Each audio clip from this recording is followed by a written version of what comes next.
Welcome to Sigest, your fortnightly science from the Bioeconomy Science Institute. Kia ora koutou and welcome to Sigest. I'm your host, Hilary Ireland. Arctic apples are one of the first genetically engineered fruit crops, approved for sale in the US. Arctic apples solve the age-old problem of browning of fresh-cut apples, creating step changes in convenience, shelf life and food waste. With advances in gene technologies happening around the globe, Okanagan Specialty Fruits, the developers of Arctic apples, are looking at how they can incorporate new gene technologies into their product development. Tahir, Vice President of Research and Regulatory Affairs at Okanagan Specialty Fruits, is visiting New Zealand to discuss science and commercialisation pathways for new apple varieties on both sides of the Pacific. Tahir, welcome to the podcast. Thank you. Before we dive deep into the Arctic apple story, can you tell us about yourself? Have you always worked in the commercially oriented side of science? No, I have transitioned from academia. I have worked for a long time in academia, doing basic research and applied research, teaching, and then I entered into the commercial breeding part. Most of that was in other seed crops like canola. I was a biology team lead for a very important product from Dow AgroSciences, which is a high-protein canola meal. Mm-hmm. And then I moved into the fruit breeding program at Okanagan Specialty Fruits. So I have worked at different levels, ranging from research, teaching, and commercialization. And what kind of science did you specialize in your early academic career? My basic training is in the field of plant breeding. I'm a classical plant breeder, but then I transformed myself into molecular breeding and then going to genomics tools for the breeding and then into the biotechnology. So over the lifespan of my career, I have transitioned into different roles at different stages of my professional career. Wonderful. Yes, it sounds like you've seen quite an evolution of technologies over the years. Yes. Yeah. Can you tell us about your role at Okanagan Specialty Fruits? So I lead the team, science team, and this team is very product focused. So we are highly focused on developing the products which are needed by our business. And our prime product is Arctic apple, non-browning apple, but we are not limited to that. Now we are in a phase where we are expanding our capabilities and developing apple and other fruit varieties with novel traits. So that's our specialty, and then I have a very vibrant team, and we just pick commercial products based on our needs for our business. And then the team is very highly focused. We kind of have a tunnel vision of developing new fruit varieties with novel traits. Your title includes research and regulatory affairs. Right. Is it equal parts, those things, or is it most of your time one or the other? It's almost equal because we do a lot of research for product development. But at the same time, almost 50% of our research is to develop proof of concept, which is necessary for our products to be regulated because we are working in bioengineered products. So a lot of, and that is our responsibility, 50% of my responsibility as in my role, and also the science team, because the science team is not just the science team. We take the product to a pre-commercialization level. So we do all the research to develop proof of concept. We prepare the dossiers for the regulatory bodies. Then we got them approved and build initial trees, and that's where we hand it over to our business and commercial. So science team is a kind of science plus regulatory team, and I lead all aspects of that team. Okay. Wow. Sounds like a very diverse role you have there. So diving into the Arctic apples, they were one of the first genetically engineered fruit crops approved for sale in the US. Can you tell us about the origin story and what the opportunity was that the developers wanted to address? Yeah, Arctic apples is a very well talked about story because it is one of the only startup company who got into commercialization, like a full commercialization.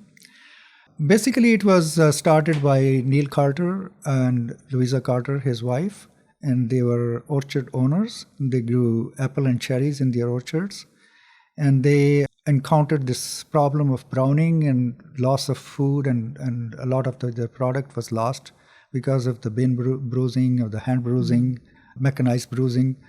So they started searching for solutions to overcome this issue, and then gradually got into the science, got hold of the science, and then they were excited and we built a science team and started working on the trait. So it took almost 30 years now. The company started in 1996. So over the period of time, this is the only startup company in the fresh fruit category which has successfully taken an idea and converted the idea into a commercialization path or reality. Yeah. And I suppose, just deviating away slightly from the Arctic apple sort of science, it's interesting that Okanagan Specialty Fruits operates this interesting vertically integrated business model, which is must be part of the success of commercialization. Can you tell us about the process of taking an Arctic apple from the orchard to the plate then in this vertically integrated model? So I think that's one reason we have been successful, this vertically integration of all levels in the company. And so starting from the idea, and then from idea to the science, and we do all our product development ourselves. There are only a few categories in our research model which we outsource. We are almost 80% self-sufficient. So we have built a state-of-the-art infrastructures with best available tools, biotechnology tools available in this time. And then, as I explained, after the product development, we do a lot of research to develop the proof of concept, and then we study all the requirements from all the regulatory bodies. When I say regulatory bodies, it's not just like one body. We have to get an approval from USDA, then we have to get an approval from FDA in USA, and then for Canada, we then have to get approvals from CFIA and Health Canada. So there's a lot of regulatory bodies. So the team is focused. So we are self-sufficient in that area. We do not outsource any component of that. And then from there, we build the initial trees. And then we have 2 research trials, one in the east side in New York at Cornell, and then one in Washington State in the west. So all the data which is accumulated over the years from there, we take care of to use that data. And then we build our initial trees in those research trials. And from those research trials, we provide the initial budwood, which is used to build our orchards. And now we have about more than 2 million trees in the orchard. And then we take the product, we grow all our Arctic apple trees by ourselves. We don't sell trees or we don't sell apple. We slice them at our own facility. It's a huge facility just a miles from our orchard. And then we slice, we package, and we sell. So that's total from A to finish, Z, fully vertically integrated. Wonderful. You mentioned your research sites at Cornell. Are you also growing your apple orchards in that area too? No, we have all our apple grown in Okanagan Valley, which is in USA, the Moses Lake in Washington State. But Cornell, we just have a research trial. So the idea is to get data by growing our apple in 2 different environments, one in the west and one in the east. But all of our production is in Moses Lake in Washington State. Right. And our slicing facility and storage plant is also there. And we have recently extended our capability again to reduce the waste, because a lot of the apple which does not pass through the grading in our slicing facility, that goes to our cidery. So we have started a cidery business, which is, and this name is Endless Orchards. So fully integrated from 2 products now instead of 1. That's wonderful. It sounds like you're really making the most of the resources available to really reduce that food waste. Right. What a great story. So going back to the Arctic apples themselves, can you tell us about the science behind the Arctic apple, like which genes are targeted, which technologies are used, and how does the modification of the gene alter the phenotype of the plant? Right. So we spent years and years in trying to find the genes which are responsible for browning. There are many genes which are involved in browning, but we spent time to find out the most important ones, which are having 90% or more effect on the trait. And after we found those, a lot of that research was done at CSIRO. And that's where we started our initial collaboration. In Australia? In Australia. Right. And after that, we just did all the genetic engineering to build appropriate vectors which can modify the trait. So basically, the whole idea is there are polyphenol oxidase, this enzyme, which protein, which reacts with the atmospheric oxygen to brown the apple. So we silence the gene, PPO gene, which causes the browning. And that is done by gene silencing technology. So gene silencing technology is that we introduce the gene in the reverse direction into the plant genome, which interferes with the normal function of the protein, and then it just silences, and the product is then PPO suppressed. So there is no PPO activity in our Arctic apple. In just the fruit, or throughout the whole plant? Are you just focusing on Our experience is that it is all over the plant. And actually, when we develop our proof of concept, the initial testing we do is on the leaf tissue. Right. And we have proof of concept that if the activity in leaf is reduced by 70 to 80%, in the fruit it is usually 100% suppressed. So it's at the whole plant level. Yes. What is the purpose of the gene, the PPO gene, for the plant, I guess? Because it can't just be there to annoy humans that bite into it and leave it sitting around for a while. It's present in all fruit species, and it has its functions. Usually it's a part of the defense mechanism. Defense, right. The plant, when you cut it and the plant thinks that something has attacked, so it starts like a reaction and causes the pigmentation to accumulate, which causes browning. A lot of our research went into, after the suppression, to see if that suppression did not cause any other issue in the nutritional quality or in the plant growth or development. And that's a lot of our research went into proving that. Those are all the proofs which we have to provide to regulatory bodies, that it's just the activity of that enzyme which affects only that particular trait, and it does not affect any other aspect or genes or expression of any other protein in the plant or the fruit. Very cool. So did the trees have any sort of altered phenotype in response to diseases? Were they more? Absolutely not. More resistant, or? No, you will not see a difference. No difference. No difference. And that's what I said, that a lot of our initial research was to develop those kind of proof of concept, that there is no difference in the growth of the plant, development of the fruit, or the nutritional quality of the fruit, which was required for us to show and demonstrate to all those regulatory bodies. Great. Sounds like a very specific technology then. Yes. Yeah. So you mentioned before your vertically integrated model. Can you tell us about the consumers of Arctic apple, and is there a change or a rise in the uptake in the US market? Yes. I mean, obviously this is a bioengineered product, so we are bound with the regulatory agency's rules, and we have proper labeling on the packaging. But in North America, the trend is continuously changing. And we have 140 million servings already done at the consumer level. And we're still serving. It's growing year after year. The recognition is there, the acceptance is there, especially in the fresh fruit market, the convenience stores, the hotels, restaurants, and school programs. So we have data to see that children, when they have this sliced apple, 70% more tendency to eat it and finish it rather than using a whole apple. Yes. So there's a lot of consumer acceptance, and not only for Arctic apple, but also for other bioengineered products over the last few years. There has been a lot of recognition, especially after the stamping from the regulatory bodies, that we have full proof about not changing the integrity of the plant or the product.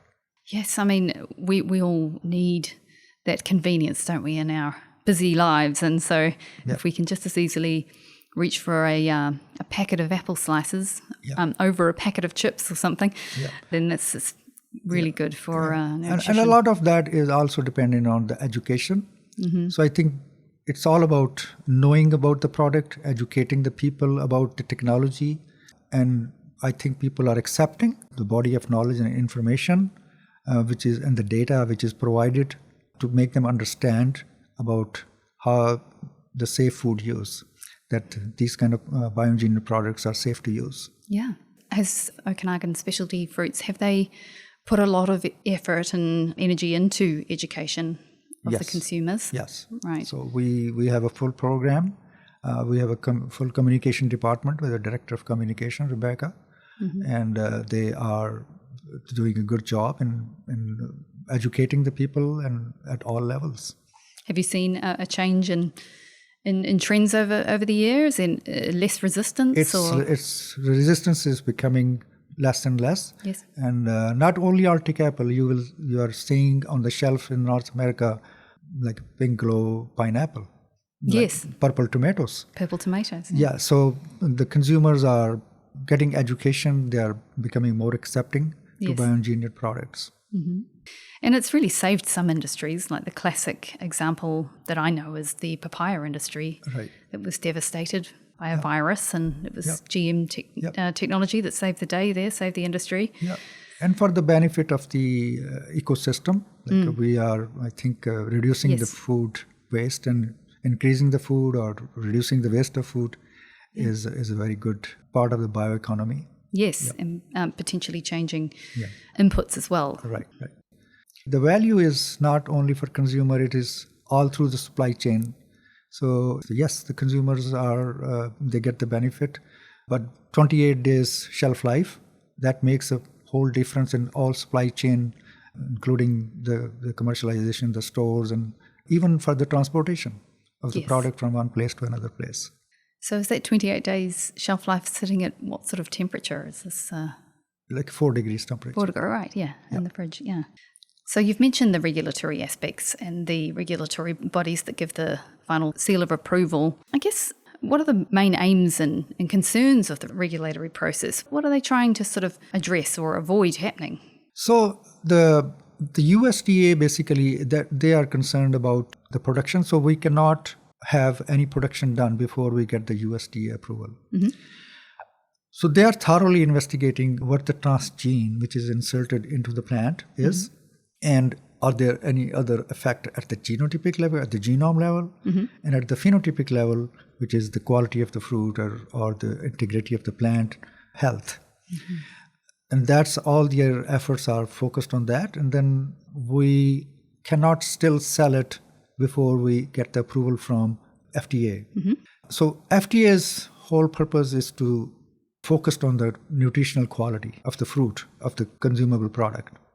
So they make sure that we provide all the nutritional analysis data and then try to prove that because we have the plants, original mother plants, and the bioengineered plants side by side growing in our research trials for years. So we accumulate that data from initial to start to at the fruit level, and then they make sure that we provide enough data for them to convince that the bioengineered product is not any different from the original variety. Mm. That's all their focus is. And that's all our focus is, to provide all the data necessary to prove that. I see. Yeah. So are you using like metabolomic data, proteomic data? Does it go that deep in terms of looking at the phenotype? Right. And especially the things have become much easier now with the power of genomics and DNA sequencing technology. Mm-hmm. We can sequence the whole apple genome in 2 days at coverage of like a 70 or 80 or 100x coverage. Amazing. So if you have a 100x coverage of the genome, a huge amount of data, there is no way you can miss anything unnecessary or not part of that genome. Yes. So they have the clear idea at the genomic level. And then we have very thorough testing on metabolomics, the nutritional analysis, and there are standards for nutritional analysis for each crop for USDA. So there is a published data, and you have to do all kind of analysis to match that data, that your product is within that range, and it's not any different from the standard variety. It sounds very rigorous. Do you have to do that for each clone that is made, or is it just the initial tissues that are used to propagate from? What sort of regularity are you doing these in-depth analyses?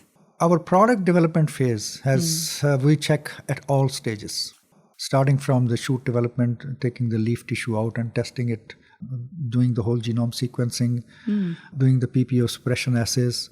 But then after we get the fruit in hand, then there's a lot of analysis which goes on. So it's all levels. At all levels? At all levels, yes. Yes, right. Yeah. So OSF has a whole Arctic apple range I saw online, including Arctic Fuji, Arctic Golden, Arctic Granny, and I heard also Arctic Gala, Arctic Honey, and Arctic Pink are in the pipeline. Yes. Very cool. So it would be great to learn a little bit more about. Yeah, so we basically, we just take a regular variety, which is a popular apple variety, and we just change that one gene. So we silence the PPO genes with our proprietary cassette. And then it's just a same variety. People can enjoy the same variety, the taste and of the same fruit, with the added difference of non-browning. Non-browning. So we have 4 fully commercialized varieties: the Golden and Granny and Fuji, and recent addition is Gala. It was just done in 2025, so it approved all agencies. It got approval from all agencies, including Health Canada and CFIA. So those 4 varieties are fully 100% commercialized. They are in production at various levels in our orchards. The Honeycrisp and Crisp Pink, those are the 2 varieties. They have passed through USDA approvals. So that means we are eligible to produce them. So we are producing them like in production. But we cannot sell them before we go through the FDA and Health Canada approvals. And that's the process. So it takes about 2 to 3 years for that process. Just for the regulatory, or from... Yes. So what's the full timeline from coming up with a concept to having it sliced in the bags? Yeah. So it takes about 2 to 3 years for the product development phase. The entire... Oh, for the product development phase. For the product development phase. And then after we have the product in hand, it takes another 2 to 3 years for going through all the regulatory approvals. Right. So total time is around 5 to 6 years. Yes. We'll be lucky if we can get it in 5 years, but just the FDA, just to give you an example, for the Arctic Gala, it took 2.5 years for us to get approval from FDA. Just the approval part, right. Do you still have to factor in that long juvenile phase of apples in your product development pipeline? No, we keep, as I said, we are eligible to go into production after USDA approval. Right. Okay. And that's when you would start planting the trees out, getting them through the juvenile phase. And planting the trees. Okay. We don't have to wait until the final approval for production. I see. It's only that you cannot sell it. I see. So you have to just wait for those approvals to sell it. But after USDA approval, we are eligible to take them into production. I see. And that production is in our regulated trials. Right. Are there any common challenges that you face? Any scientific challenges between how the different cultivars might respond to the change? A big challenge. Yes. Every cultivar responds in a different way. Do they? Yeah. And especially in apple, we have experienced that the efficiency of converting the trait is very different from variety to variety. So that's a part of the basic research we are doing in our lab is all the time to optimize the protocols for each variety. So these include their initiation from the time that we initiate. That's a process that we take a budwood and then we initiate the plant materials in culture. Yes. So there is a huge difference from variety to variety. In times taken, it can take up to 6 months to a year and a half sometimes. Yes. For that process. And then the transformation process, getting your gene of interest inserted into the plant. And that process is highly variable from variety to variety because the regeneration capacity of each variety is different. So we have to continuously optimize our system and protocols.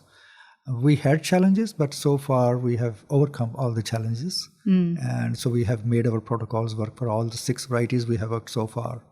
Fantastic. So as I'm sure you'll be aware, gene technologies have had a big shift in the past decade. Yep. Do you think genome editing technologies like the CRISPR-Cas system will replace older gene tech, or is there still a role and an important place for older gene technologies, do you think? We'd like to use all the tools which are available, and CRISPR-Cas is just one of those very nice tools to address some of the challenges. I think there is a lot of advantages in CRISPR technology, but it's only half the battle won, because you can only knock out the genes or you can have the loss of gene function through CRISPR technology, but you cannot have the gain function. Yes, that's a little bit more on the research end of things, isn't it? Yeah, so you need to, if you are trying to insert or overexpress the gene, then you need other technologies.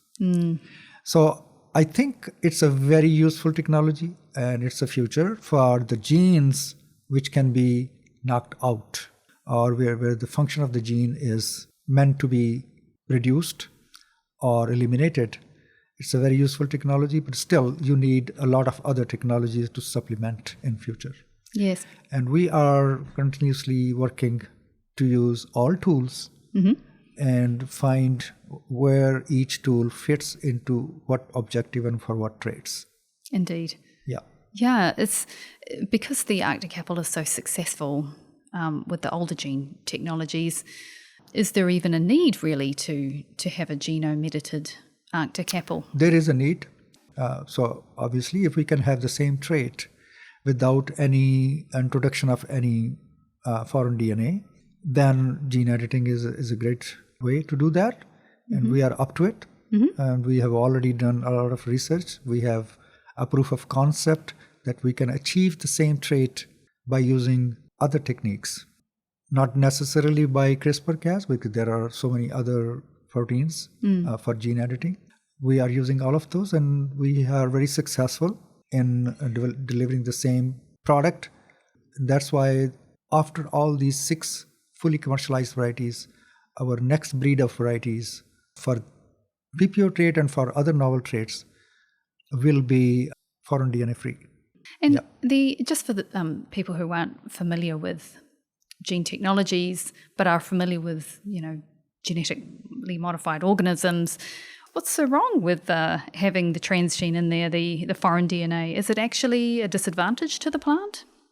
No, that's why, as I said, that a lot of our research is to prove that it does not affect the plant. But again, it's there. Okay. So rather than educating the people and convincing the people that it is not harmful to the plant or the product or the food. Yes. If you have a product without, it will be very helpful. That's exactly right. For the communication side of things, for the selling of the... So it will save a lot of time and energy, and it will just help us commercializing the product faster in a more efficient way. Yes, indeed.